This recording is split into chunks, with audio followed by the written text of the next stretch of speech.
सुरेश पासवान जी, बगल में बादल जी, बगल में हमारे जामा जो इमरान डॉक्टर साहब, गोड्डा में संजय यादव जी, चारों तरफ मागामा में जब मैं घूमता हूं तो मोटरसाइकिल से जाता हूं। जमशेदपुर भी, रांची भी मोटरसाइकिल से हम गए। सवाल मेरी जिंदगी का नहीं है, वो तय जहां करे मैं आने को तैयार हूं, मरने का दम है, एक मैदान तय कर ले। लेकिन बार बार कभी मलेशिया, कभी पाकिस्तान, कभी नेपाल, कभी कहीं, जिस तरीके से, और सरकार मौन हो। मुझे अब लगता है कि सरकार नहीं चाहती है कि सच्चाई सामने आए, सच बोलने वाले लोग रहें, और उनकी जिम्मेदारी को कोई ऐसा व्यक्ति जो हमेशा समय समय पर उनको बताते रहे। मैंने सरकार की जिम्मेदारी को एहसास कराया था ट्वीट करके। क्या लोकतंत्र और संविधान से भरा कोई व्यक्ति होगा? आज भी मैं कह रहा हूं कि जब कोई देश पर, इंसानियत पर, संविधान पर, मानवता पर, गरीबों पर हमले होंगे तो पप्पू यादव आगे आके अपनी बात ट्वीट के माध्यम से हो, चाहे विचारों के माध्यम से हो, रखेगा। सवाल मरने और जीने का नहीं है, सवाल लगातार कौन है ऐसे लोग, इसके पीछे कौन? क्या सरकार चाहती है पप्पू यादव खत्म हो जाए? क्या सरकार में बैठे लोग हैं, कुछ लोग चाहते हैं कि पप्पू यादव को मरवा दिया जाए, क्या मार दिया जाए?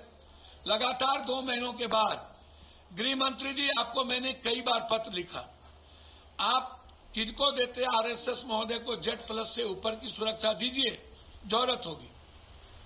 आप दीजिए कंगना जी को, सुधीर चौधरी जी को, आप अपने MLA MP सबको आप दे दीजिए पूरी सुरक्षा। आम आदमी की भी सुरक्षा की जिम्मेदारी गृह मंत्री जी आपकी है। हमें सुरक्षा की जरूरत नहीं है। जो लोग जाति के आधार पर गाली गलौज शुरू कर देते हैं वो सही नहीं है, उनको इतिहास का पता नहीं है। रघुवंशी, जदवंशी दोनों एक थे, चाहे वो कृष्ण हो चाहे अर्जुन हो, दोनों की बहन की शादी एक दूसरे से। सुदामा और कृष्ण का रिश्ता बिल्कुल मधुर था। जाट हो, गुज्जर हो, अहीर हो या राजपूत, सब एक थे, कोई अलग नहीं था। इसी तरह हमारे ही परिवार से कोई बौद्ध बने, कोई इस्लाम को कबूल किया, कोई भी खून अलग नहीं है। रास्ता एक ही है, पहुंचना सबको दिल्ली है, प्रेम के नगरी में पहुंचना पटना ही है, पहुंचना रांची है। रास्ता अलग हो सकते हैं। एक जब कोई धमकी दे तो कुछ बोल देना, गाली दे देना, ये मतलब कहावत है कि इतने अशिक्षित होके या बीजेपी के लोग जिस तरीके से गाली देना शुरू कर देते हैं। भैया मैं आपसे आग्रह करूंगा, ये मेरा संस्कार है, मैं जवाब नहीं देता, हमारी कमजोरी नहीं है, मैं मर्यादा में रह के जीना चाहता हूं। आप सब लोग जो लोग अपराधी की कोऑपरेट करना चाहते हैं, आपकी सुरक्षा, मुझे आपकी सुरक्षा की जरूरत नहीं है। जो लोग अपराधियों को कोऑपरेट करना चाहते हैं कि आप जाएं, आप कोऑपरेट करें, तय तिथि कर ले, डेट तय कर ले। हमें मरने का जज्बा होगा तो हम आएंगे, और आपको मारने का जज्बा होगा तो आ जाइएगा। मैं घूम रहा हूं, आज भी मैं मैडम के क्षेत्र जा रहा हूं, 11 सभा है, उसके बाद मैं बिहार जाऊंगा। आप रेकी करिए, आप बोलते हैं, लेकिन परिवार की चर्चा कभी मत करिएगा। आप परिवार की बात करते हैं, और जो बीजेपी के लोग, उनके घर में भी मां बहन बेटा बेटी है। सोचिएगा कि आप क्या करते हैं, क्या बोलते हैं।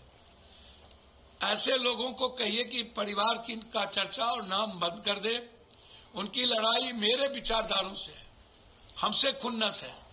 सरकार के सिस्टम को पप्पू यादव से खुन्नस है, वो हमसे लड़े, हमें मरवाए। जब परिवार की चर्चा होगी तो शायद वह बिल्कुल रास्ते फिर अलग होंगे।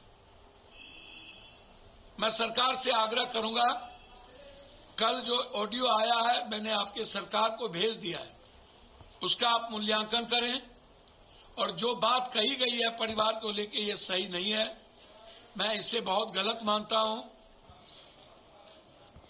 झारखंड में हेमंत जी का सरकार बनाना सरकार को यदि तकलीफ दे, झारखंड में झारखंड के अस्तित्व को बचाना कोई राजनीति नहीं है।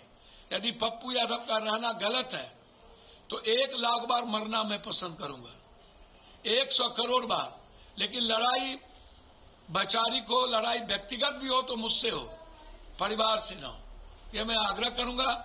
और गृह मंत्री जी, सुरक्षा आप सबको दीजिए, लेकिन जो ऑडियो आया है, जो चिट्ठी मैं भेज रहा हूं, उसका मूल्यांकन करिए, नहीं तो मैं मानूंगा कि सरकार मुझे और मेरे परिवार को खत्म करना चाहती है। बहुत बहुत धन्यवाद।